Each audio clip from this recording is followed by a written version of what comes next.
What up everybody, it's me Blake316 with another video for you guys, and in this video I'm going to be talking about IGN's review of NBA Live 18 and how they actually gave this game a 6.5.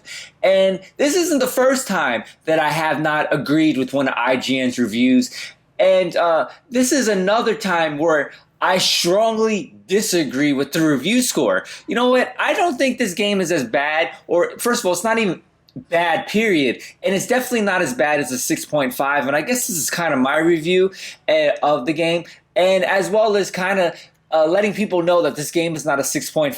IGN totally got the review wrong. Now let's talk about the visuals with this game. Me personally, when I first started playing this game, the player animations in this game are awesome. In my opinion, there's a lot of parts where the player animations in this game are actually better than NBA 2K18. I mean, like when you start off the first game in the Drew League and you're shooting threes and the way they shoot the three and how they celebrate, the game looks really damn good, and I was really surprised like with the player animations. And there's even parts in the game where if you have a player going for the rebound, you can accidentally bridge your opponent and they can fall on their back. Like I said, really good animations in this game. Yes, this game doesn't have the simulation feel of NBA 2K.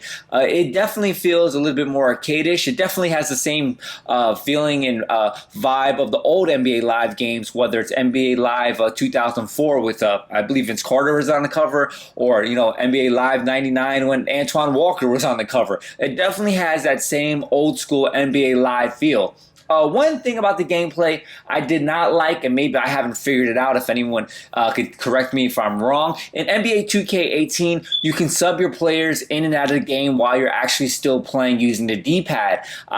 In NBA Live 18, I believe you actually have to call a timeout and actually stop the game to sub in your players, which I really don't like that. I don't like having to stop process of the game. I just want to keep playing. I don't want to call a timeout, sub in my players, or even like when they're on the free throw line, like there's not an option. The D-pad is only used for calling defenses or offensive plays. I didn't like that. Another funny thing that they said in this IGN review, they said, oh, there's a WNBA game and the downfall is that you can't play online.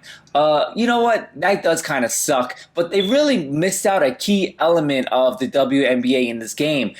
Not only are you playing NBA, but you're playing WNBA, obviously, but it's two different gameplay styles. For example, in an NBA, you can really be aggressive. You can drive to the basket and finish really strong, just like in the real NBA. And when you play the WNBA in NBA Live 18, it's a totally different gameplay. Like you can't just drive to the basket. You can't go beast mode in the post and stuff. You actually got to set screens and get your open shots. Like it totally gives me that feeling of the difference between when you used to play NBA games and NCAA games back in the day. It totally feels that way. Like it's two different gameplay styles that you're getting in this game, whether you're playing NBA or the WNBA. And I really think they forgot to mention that. Like you're literally getting two different basketball games in one package, and it really feels that way when you go between the two modes, which is kind of funny because they said, well, this game isn't as in-depth as NBA 2K18. Yes, it's not, but one of the most in-depth things, like I just said, you're basically getting two games in one.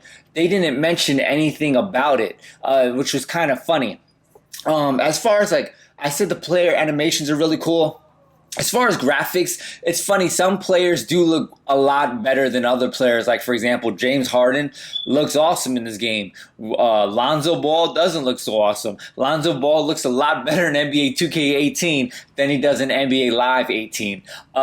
But this is small things here and there. But is this game a 6.5? Definitely not. My opinion, I would give the game a solid 8. I like it. It's a really good game in my opinion. It's fun. If I want to switch it up from NBA Live 2K18, I get a totally different feel. It doesn't play anything like NBA Live. I mean, it doesn't play anything like NBA 2K. It's a totally different feel on the court. It's a little more fast-paced, a little bit more arcadey. But our NBA Live has always been like that. Like if you haven't been playing, like that shouldn't be a surprise to you. But it's me, Blake316. This trying to give this game a break. It's definitely not no 6.5 like IGN said. I don't know, maybe they're trying to get that clickbait again.